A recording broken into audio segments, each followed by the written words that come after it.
Hello children, how are you? I hope that you all are fit as a fiddle. Yes, fit as a fiddle. And new expression means saying or telling about your fitness or your health. Right एक expression है जो आपकी health को बताने के लिए use होता है, fit as a fiddle. Right, if I have to say मैं बिल्कुल हस्ट पुस्ट हूँ, बहुत तंदुरुस्त हूँ और बिल्कुल फिट हूँ, तो मैं इसको ऐसे बोल सकती हूँ, I am fit as a fiddle. Right, this is given in your one of the chapters. Yes, so now the chapter which we are going to have is A Hero, chapter number 13 from your literature book, My English Garden. So, a hero, what does it mean, a hero? So, hearing this word, you must have had an image of your favorite actor. आपने अपने जहन में, अपने दिमाग में आपके favorite actor की image बना ली होगी, right? So, before we start the chapter, we'll have an interesting activity over here on this screen. So let's see what is it. So here is the activity. Work in a small group and discuss any incident of courage and bravery that you have witnessed or heard about in the recent past in your neighborhood or your of your friends or family. यानी children, as usual, we don't have any class here, right? So what we can do as usual, that we can talk to our family members, to our friends, and to our relatives, to our teachers as well. So what you need to tell, you need to discuss, you need to tell about the incident where you felt or where you witnessed something courageous, जहाँ पर आपने किसी ऐसी साहसी चीज़ को होता हुआ देखा या फिर खुद करा. तो क्या था वो इंसिडेंट, क्या था वो घटना, उसके बारे में आप पास्ट इंडेफिनिट में ईजिली बता सकते हो. Right, now the next question is what constitutes bravery. Discuss, यानी ब्रेवरी के लिए क्या क्या चीज़ें हो सकती हैं, लाइक कौन से वर्ड्स यूज़ हो सकते हैं, या फिर ब्रेवरी किस तरीके से डिस्क्राइब की जा सकती है. ठीक, so whatever points come in your mind you can write down on your textbook. ठीक है, आप अपनी टेक्स्ट बुक के फ्रंट पेज पर, जो आपका चैप्टर का फ्रंट पेज है, there you need to write about bravery. क्या चीज़ें, क्या कैरेक्टरिस्टिक्स, क्या ट्रेट्स होते हैं ब्रेवरी के, या फिर क्या और एडजेक्टिव्स हो सकते हैं, या फिर जो ब्रेवरी होती है वो कैसे शो होती है.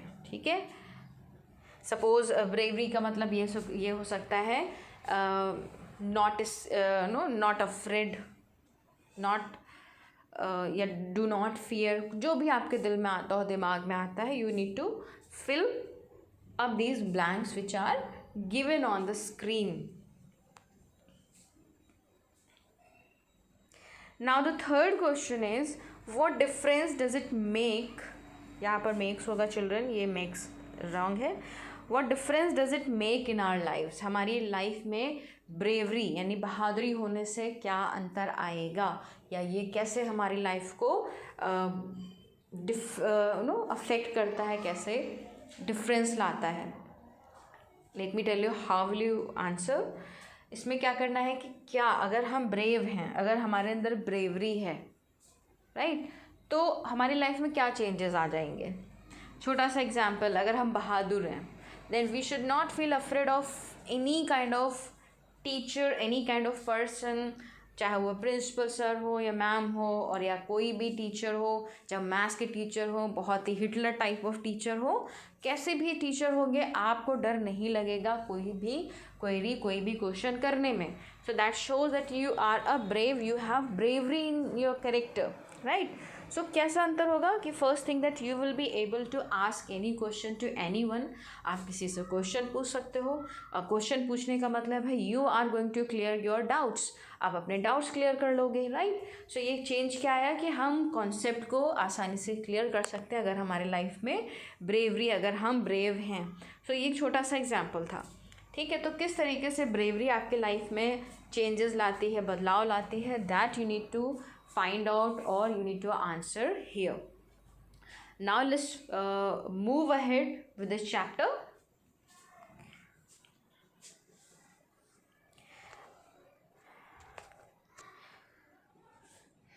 Now again, there is a line written on the top of the page. Let's read how Swaminathan becomes a hero by sheer luck. Right? So इसमें बोल रहे हैं कि चलिए देखते हैं कि कैसे स्वामीनाथन becomes a hero. कैसे स्वामीनाथन एक हीरो बन जाता है by the sheer luck. शीर का मतलब है बहुत ज़्यादा, लकी. ठीक है, बहुत ज़्यादा. शीर का मतलब होता है बहुत ज़्यादा. Children, before we start reading this chapter, let me tell you who is the writer of this chapter. So this chapter or this story is written by one of our famous writers, Indian writers, is R.K. Narayana. R.K. Narayana, children, you are very young. In my childhood, I used to watch serial Swami. It used to be my favorite. Even whenever I get time, I still feel like watching that serial because each episode of that serial was fabulous. बहुत अच्छा serial था and fully based on, most of the episodes were based on children's life. बच्चों की life पर based थे, freedom fighters की life पर based थे. तो overall R.K. Narayana has got wonderful writing. बहुत अच्छे writer है वो, right? So उन्हीं की जो बहुत सारी writings है उसमें से एक ये part है जिसमें टाइटल है a hero. And a hero कौन, यहाँ पर हीरो कौन है? Swaminathan. Children, if you see this screen, there is a boy sitting on the floor. ज़मीन पे एक बच्चा बैठा हुआ है. He is named Swaminathan. So उसका नाम क्या है? Swaminathan. So children, the serial which I used to like, that was also based on the same. तो स्वामीनाथन उसका पूरा नाम था, but lovingly her parents and grandmother used to call him Sami. और उसकी कुछ लोग स्वामी कहते थे, कुछ लोग सामी कहते थे, right? Okay, now will start the reading part. First, children, you also need to understand the importance of reading. Again and again I keep on forcing you to read and send your recording to me, but nobody has done it except 2 or 3 children.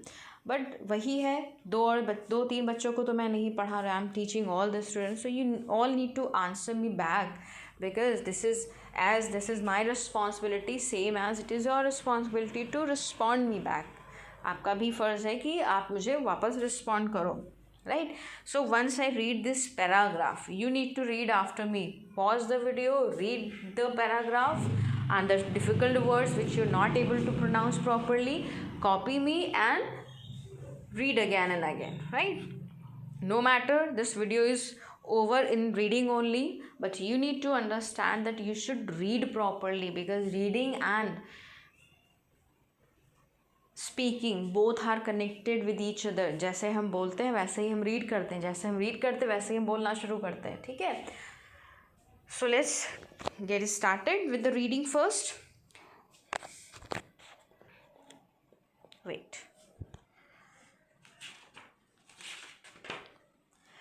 Father looked over the newspaper he was reading under the hall lamp and said, Swami, listen to this. News is to hand of the bravery of a village lad who, while returning home by the jungle path, came face to face with a tiger. After reading it through, Father looked at Swami fixedly and asked, What do you say to that? Swami said, I think he must have been a very strong and grown-up person, not at all a boy. How could a boy fight a tiger? How could a boy fight a tiger? Right? Let's read it again. Now, after here, इसके बाद you need to start reading, pause the video, फिर से video को सुनिएगा, इसको continue फिर से जैसे आप इसे रिज्यूम करोगे फिर से मैं रीडिंग करते हुए आपको मिलूँगी. So you need to copy whether your pronunciation are similar to me और they are different. Father looked over the newspaper he was reading under the hall lamp and said, Swami, listen to this. News is to hand of the bravery of a village lad who, while returning home by the jungle path, came face to face with a tiger. After reading it through, Father looked at Swami fixedly and asked, What do you say to that?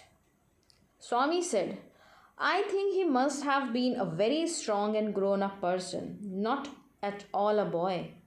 How could you, boy, fight a tiger? How could a boy fight a tiger?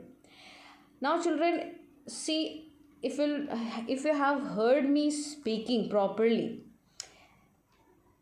then definitely you'll understand how did I ask a question. कैसे मैंने question पूछा, last में जो line लिखी, how could a boy fight a tiger. अब पढ़ने को इसको ऐसे भी मैं पढ़ सकती थी, how could a boy fight a tiger, नहीं. So we need to understand कि कौन सा जो सेंटेंस है इंटेरोगेटिव है, कौन सा डिक्लेरेटिव है, नॉर्मल इन्फॉर्मेशन दे रहा है, कौन सा सेंटेंस एक्सक्लेमेटरी है, कौन सा सेंटेंस इम्पेरेटिव है, कैसे उसमें ऑर्डर, रिक्वेस्ट, एडवाइस दी जा रही है, right. So here we will learn. So see, अगर यहाँ पर पहली लाइन हम देखें, father looked over the newspaper he was reading under the hall lamp and said. यहाँ पर this is declarative sentence, simply it is giving an information. तो मैंने सिंपल इससे बोल दिया कि father looked over the newspaper he was reading under the hall lamp and said. अब स्वामी से वो कहते हैं सुनो मेरी बात या मुझे सुनो. सो मुझे सुनो इम्पेरेटिव सेंटेंस है. मैंने कहा लिसन टू मी. यहाँ पर एक फादर अपने बेटे से बोल रहा है, सो ऑब्वियस सी बात है, इसे ऑर्डर देगा, कहेंगे स्वामी लिसन टू मी. अब फिर से वो एक बात इन्फॉर्मेशन बता रहे हैं कि news is to hand of the bravery of a village lad who, while returning home by the jungle path, came face to face with a tiger. Right? Again, this is a declarative sentence. अब है फिर से after reading it through, father looked at Swami fixedly and asked. फिर से एक declarative sentence है. Now the last sentence of this paragraph is interrogative. क्या कहता है? What do you think या what do you say to that? तुम क्या इस पे बोलोगे या तुम्हें क्या लगता है इस पे. स्वामी सेड. और स्वामी ने क्या कहा, फिर से डिक्लेरेटिव सेंटेंस है. I think he must have been a very strong and grown up person, not at all a boy. ठीक है, यहाँ पर एक बच्चा क्या बोल रहा है कि वो पक्का कोई बड़ा ग्रोन अप, बड़ा बुजुर्ग इंसान रहा होगा, वो कोई बच्चा नहीं होगा. अब उसके फादर फिर वो क्वेश्चन करता है कि how could a boy fight a tiger. कैसे जो छोटा बच्चा है वो कैसे टाइगर से फाइट कर लेगा, right. So now this is the right way of reading. जब हम इसे बार बार रीड करते हैं चिल्ड्रन, हमें थोड़ी थोड़ी करके हमें 5% 10% चीज़ें बार बार समझ में आने लगती हैं, right. So today's chapter, today's lecture is all about reading skill. So children, read these two paragraphs whenever you watch the video and send me on my personal number, right children. So saying this, I would wind up my class, wind up this video here. Thank you children, take care.